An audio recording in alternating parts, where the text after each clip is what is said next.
Meus irmãos e minhas irmãs, vos saúdo com a paz do Senhor. Sou o professor Gisel Costa e este é o seu canal EBD em Ação. Um canal feito especialmente para você, professor e professora, alunos e alunas e a todos os simpatizantes da Escola Dominical, com o objetivo de te ajudar, de te auxiliar no seu plano de aula, seu plano de ensino, nas suas aulas de uma forma geral em que concerne ao ensino e à aprendizagem da Escola Dominical.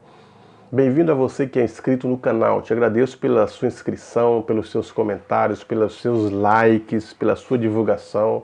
Ajude-nos a divulgar e a propagar o Evangelho através do canal EBD em Ação. E a você que está acessando pela primeira vez o canal EBD em Ação, eu convido-te, venha, inscreva-se, torne um inscrito no canal EBD em Ação. Inscrevendo-se, ativa o sininho, porque quando você ativa o sininho, você é notificado de vídeos novos. Toda vez que posto um vídeo novo aqui, você recebe uma notificação dizendo tem vídeo novo lá. Aí você assiste em primeira mão. E se você assistir e gostar dos vídeos, você pode dar um like. Dê um like, comente, divulgue, compartilhe esse trabalho que é para auxiliar tanto os professores como as professoras, os alunos e a todos que gostam e amam a escola dominical. Na lição de hoje, estaremos estudando a lição de número 10, datada do dia 9 de junho de 2019, cujo título é O Poder e os Reinos deste Mundo. E o texto do dia está em João 19:11. Respondeu Jesus: Nenhum poder terias contra mim se de cima te não fosse dado. Síntese. Um dia os poderosos deste mundo terão de se dobrar diante de quem tem verdadeiramente todo o poder, o Senhor, o Todo-Poderoso. Antes de falarmos do assunto propriamente dito, nós devemos lembrar que hoje comemora-se o Dia do Pastor. E a figura do pastor é importante para toda a igreja. Ele mesmo, Jesus, deu uns, inclusive para evangelistas, profetas, entre eles pastores. E os pastores estão para auxiliar, nortear, propagar, apacentar de uma forma geral as ovelhas que são os fiéis da sua igreja. Ensinar na palavra, admoestar, evangelizar, visitar, amar e ajudar as pessoas que, diante das dificuldades deste mundo, precisam da figura de um líder religioso. Nós temos diversos líderes, os líderes da família, os professores como os líderes, os diretores de empresas como os líderes, os patrões como os líderes, os policiais com os seus líderes, etc. e tal. Mas dentro da igreja nós temos um líder espiritual e estar debaixo da cobertura espiritual de um pastor é muito bom, a autoridade espiritual. Davi reconhecia isso, por isso que ele disse que não ia tocar sobre o ungido do Senhor. Por mais que Saul estivesse fora dos padrões, fora das normas, desobedecendo uma série de coisas que eram para ser obedecidas, ele espera Deus, o tempo de Deus, para que julgue a vida de Saul. Todavia ele respeitava e honrava o seu líder, que era a autoridade máxima. Então respeitar e honrar os líderes é muito bom. E estar debaixo dessa bênção que Deus deu para os líderes, que é chamado de cobertura espiritual, desta sombra, dessa liderança, é muito bom. Porque nós temos só a ganhar com a nossa obediência e ser abençoado em detrimento das ordens dos nossos pastores. Quando erram, Deus é o responsável por conversar com eles, dialogar e trazer eles de volta aos trilhos que saíram. O assunto de hoje ele está relatado sobre a prisão de Jesus e Pilatos fazendo este julgamento. Então nós observamos na leitura em classe que Pilatos, o imperador, ele tinha muitos poderes. E é sobre estas questões que nós vemos o desenrolar da lição, sobre esses poderes que Pilatos obtinha e que ele se arrogava desses poderes. A primeira coisa que nós devemos ver, que a lição pondera aqui, é o poder que impera no mundo, e em especial nesse período o poder do Império Romano no primeiro século. Quando o Império Romano ele chega à ascensão, depois dos demais impérios, um dos primeiros impérios que dominou todo mundo com poder e mão forte, foi a Babilônia. Depois dois impérios, duas nações, que é a Média e a Pérsia. Posteriormente a Grécia, o grande império grego com Alexandre o Grande. Aí a Roma, o Império Romano, chega à sua ascensão e ele é conhecido como o Império de Ferro, por ter na sua representatividade as pernas de ferro. Então ele dominou com rigidez, com mãos duras, com altos impostos, dominando sobre as pessoas sem a misericórdia. E Israel estava sobre este Império Romano, que estava no período de Cristo. Os judeus viviam sem a educação, sem empregos, sem alimentação, sem as construções. O país não andava porque tudo que Roma fazia era para extrair as riquezas dos seus algozes. E as riquezas de Israel parariam nas mãos dos romanos. E quando nós vemos Cristo multiplicando pães, as pessoas famintas, milhares de pessoas famintas, em busca de pão. No outro dia, do outro lado do mar de Tiberíades, estava uma multidão maior do que a do dia anterior, que contava-se mais de 5.000 homens. E agora tinha uma multidão maior em busca de pão. E exatamente por isso, porque não tinham alimentação. Diversas enfermidades. Muitos enfermos, porque a saúde estava precária. Então, o Império Romano, a preocupação era somente esta: dominar as pessoas, dominar as nações e extrair as riquezas delas para as suas benesses próprias. E o segundo ponto fala sobre o poder do mundo, onde o diabo sobe e mostra para Cristo o mundo, um mundo físico. Mas ele fala do mundo sistema e diz: tudo isso te darei. Que ele mostra os impérios, mostra as nações, e diz: tudo isto te darei, como se ele tivesse o domínio absoluto sobre o sistema. É bem verdade que nós acreditamos que o mundo jaz do maligno, o mundo sistema, o mundo corrompido, o mundo político, o mundo administrativo, o mundo arrogante. Às vezes até as ciências estão em favor ou sobre os dedos da malignidade. As guerras estão sob os dedos da malignidade. Muitas vezes até as ciências, os estudos estão comprometidos. A mente das pessoas está formatada para o liberalismo, em questões de religiosidade, o ateísmo, em questões de moralidade, a família destruída e diversos outros padrões de família sugeridas. Em relação a namoro, noivado e casamento, totalmente retrógrado na visão bíblica. E assim o mundo jaz do maligno, até mesmo na questão do amor ao próximo, as matanças, assassinato. Nós vemos também aquilo que Paulo diz a Timóteo, né? Nos últimos dias surgirão homens fraudulentos, homens amantes de si mesmo, homens sem afetos natural. E nós entendemos isso, homens irreconciliáveis. Como que é um homem sem afeto natural? Porque ele tem tanto dinheiro, ou rouba tanto dinheiro da máquina pública, como acontece no Brasil, que ele não se preocupa com a miséria do seu semelhante. E ele não tem com o que gastar tudo que ele conseguiu engaranhar, tudo que ele conseguiu ajuntar. Então o que faz? Ele não consegue gastar, tem tudo, é a ganância, é o orgulho que está imperado na alma deste homem através da malignidade, através das ações do maligno. E ele não consegue olhar para o miserável que não tem nem o que comer e compartilhar aquilo que ele tem. Então é este mundo sistema que está arquitetado pelo diabo. Agora, o diabo não tem o domínio absoluto sobre tudo. Observamos na vida de Jó que ele não acredita ao diabo o poder de destruição do que ele tinha. Jó não acredita ao diabo todas as suas riquezas destruídas, os camelos, os animais, os funcionários, até mesmo os filhos. Ele não acredita ao diabo. Ele não diz: é o diabo que tirou, o diabo que tomou, mas ele acredita a Deus. Deus deu e Deus o tomou. Então louvado seja o nome do Senhor. E quando tocado na sua alma, no seu corpo, as aflições da alma, as doenças, também ele pergunta a Deus o que ele fez para que Deus possa ofendê-lo, possa destruí-lo. E mesmo assim, sem as respostas, Jó diz: mesmo que ele me mate, todavia a si mesmo te adorarei e te servirei. Então nós vemos que ele acreditava a Deus. E ele diz para sua mulher: receberemos o bem de Deus e não receberíamos o mal.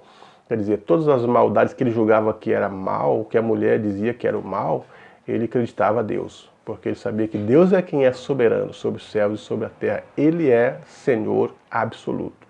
Então, se o mundo jaz do maligno, é pela permissão divina. Se o diabo graceja entre a humanidade, é pela permissão divina, porque quem é soberano é o nosso Deus. Terceiro ponto ainda do primeiro tópico, nós temos o título chamado A Força Manipuladora do Poder. Esta intenção de querer o poder a qualquer custo, ela nasce com o inimigo. O profeta diz que ele nasceu justo, perfeito, o símbolo da altissonantes estavam nele, perfeito eras no teu caminho, até e se achou iniquidade em ti. Aí o profeta disse que ele caiu e que pecou, se tornou diabo, se tornou Satanás, se tornou acusador. Então nós observamos isso, ele queria o poder, observou o poder divino, observou o poder de Deus, desejou ter este poder, subirei, me assentarei no Monte Santo da congregação, uma referência ao trono de Deus. E ele diz, serei semelhante ao Altíssimo. Olha a sua arrogância, o orgulho, querer ser pelo menos igual a Deus. E é isso que ele leva para Eva, tenta penetrar no mundo humano os mesmos pecados que nasceram com ele, a soberba, a concupiscência dos olhos, concupiscência da carne, a soberba da vida, né? Ele desperta isto em Eva e o mundo humano então é atingido, bombardeado com esse desejo, né? O desejo da carne, o desejo dos olhos, de olhar e desejar e cobiçar. Ele conseguiu impetrar isso no mundo humano.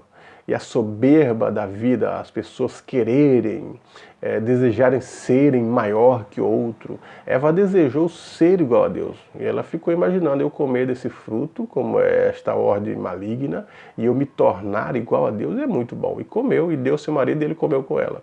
E a Bíblia diz que por um só homem entrou o pecado no mundo e pelo pecado a morte. Então o mundo está afetado por esta soberba, as pessoas têm esse desejo de poder. Querem o dinheiro, querem mandar, querem a fama, querem ordenar, querem pisar. E é sobre isso que a lição está advertindo. Nós devemos, sim, administrar as coisas, os negócios, mas dentro da perspectiva divina, com o coração puro, com o coração sábio. Dizer, como disse Salomão, ele pediu a Deus sabedoria, graça e entendimento para entrar e para sair diante do povo. E é isso que nós devemos fazer nessa perspectiva bíblica. Os jovens estudam, os jovens têm uma perspectiva de poder, de liderança. Isso é bom, querer galgar alguma coisa para a sua vida. Mas dentro desta perspectiva divina, desprovido de todo orgulho, de toda ganância, de toda avareza, e ter sim a humildade, mas administrar segundo o coração divino, olhando para as pessoas com temor, com fraternidade, olhar para as pessoas com humanização, como diz o texto, ter o afeto natural para com o seu semelhante, porque somos todos iguais. Quando morre, tanto os ricos quanto os pobres vão para o mesmo local e nada levam. Então, devemos olhar para este futuro, para esta realidade da vida. O que é a vida? A brevidade da vida. Quem que é o nosso semelhante? O que nós somos? A imagem de Deus? Como que Deus agiria? Ou como que Deus age, mesmo tendo todo o poder? Como que Ele age contra os homens?